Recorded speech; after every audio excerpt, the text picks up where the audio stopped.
Welcome, I'm Billum, and today's video has me looking at the Aladdin movie game. No, not that Aladdin, I'm talking about the original animated film that came out back in 1992. There's actually a couple different versions of Aladdin games, and neither of them came out around the same time as the animated film. It was released on November 25th, 1992. These games both came out roughly a year later in November of 1993. This seems strange to me when I think about movie tie-in games. Typically they come out around the same time as the film to make sure the movie promotes the game and all that. Even stranger is the fact that these Aladdin games come out from two different developers. The first one is from Virgin Games USA for the Sega Genesis, and it came out on November 11th of 1993. Just 10 days later, Capcom put out its own version of the game for the Super Nintendo. Looking at those release dates, I can only guess that the game came out around this time to promote the movie's VHS release. The Super Nintendo version of Aladdin is the one I'm looking at as it's the game I have history with. I can't remember exactly when my family got this game, but I spent loads of time with it. That's not because Aladdin is a particularly long game. A typical run only takes about an hour max, and that's being considerate. Instead, it's just that the platforming is so enjoyable I played through it multiple times as a kid.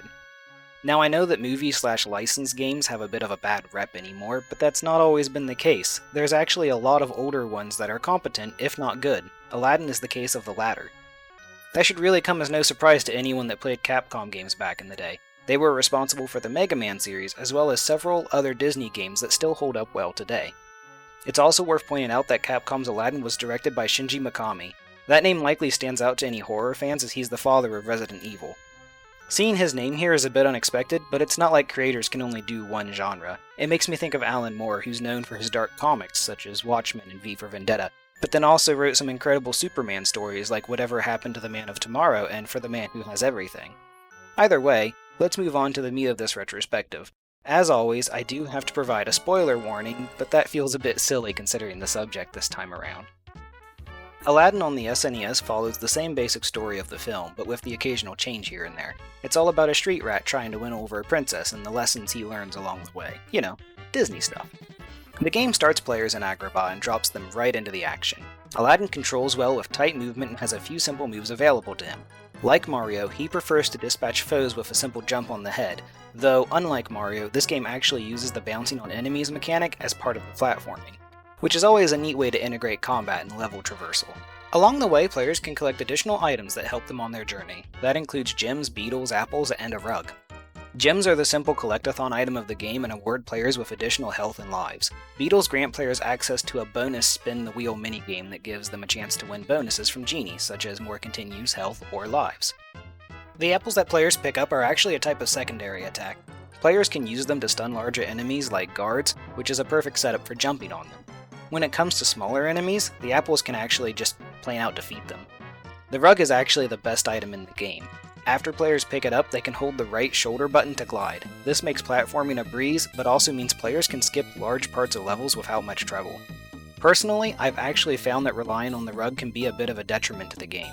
When players are able to breeze through areas so quickly, it means they spend less time actually running and jumping over obstacles. Sometimes I just don't use the rug to avoid feeling like I'm skipping the game itself. On the flip side of this, using the rug to blow through stages can really give players a feeling of exhilaration similar to speedrunning. I'm not personally into speedrunning games myself, but I love seeing what other people can do. I'll go ahead and link an Aladdin speedrun below so you can see what I mean.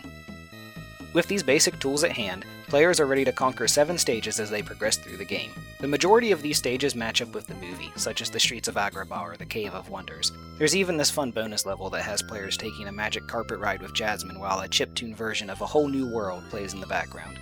Players won't encounter any enemies here and instead just get to enjoy collecting gems. Then there's areas of the game where Capcom takes some liberties but remains true to the feeling of the film. That includes the genie levels and the palace at the end of the game. Of these, the genie levels is the better. They add so much flair and strangeness to the game. I mean, look at me, I'm literally riding up and down Genie's tongue. While weird, these levels feel like they fit in perfectly with the late Robin Williams' take on the character.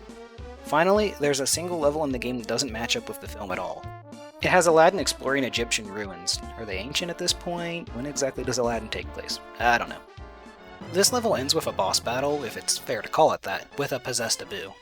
Funnily enough, there are only 3 bosses in all of Aladdin. One's against the merchant that wants to chop off Jasmine's hand, then there's Abu, and finally Jafar. Though to be fair, I think escaping the lava on the magic carpet is close enough to a boss battle for me. That section always gives me trouble.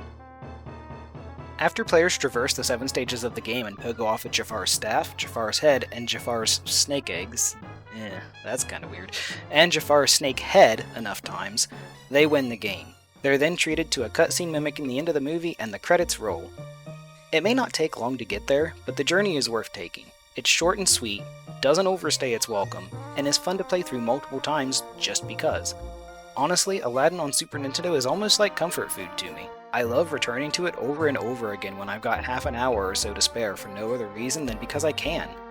I think this really just comes down to the tight controls and simple gameplay. It's not complex, but it's fun, and sometimes that's all I need. I would have loved to see more of these games. The Return of Jafar, the direct-to-video sequel to the animated film, came out a year later in 1994. There was also an Aladdin TV series that ran for 3 seasons before ending with another film called Aladdin and the King of Thieves. Needless to say, there was plenty of content that could have been adapted into game format. It's just disappointing that it wasn't. Unfortunately, there's no modern release of this game. Yeah, there was the Aladdin and Lion King bundle that came out in 2019, but it only includes the Genesis version of Aladdin. What a joke. For the record, I've never actually played the Genesis version of Aladdin, and I'm sure it's a fine game. I'm just sour over the SNES version not making the cut. Luckily, it's not hard to find old copies of Aladdin for the Super Nintendo online, and they aren't that expensive either.